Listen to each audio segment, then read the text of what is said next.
এমনিভাবে আবু বকর রাদিয়াল্লাহু তাআলা আনহু কাফির মুশরিকদের অত্যাচারে অত্যাচারিত হয়েছেন।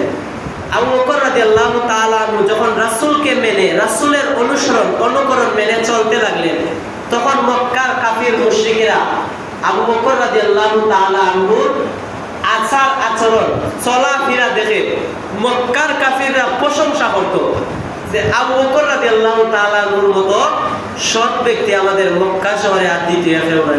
সুবহানাল্লাহ। তারা কিন্তু মানত, তারা আপনার আমার নবীকে যেভাবে মানত, বিশ্বাস করত না।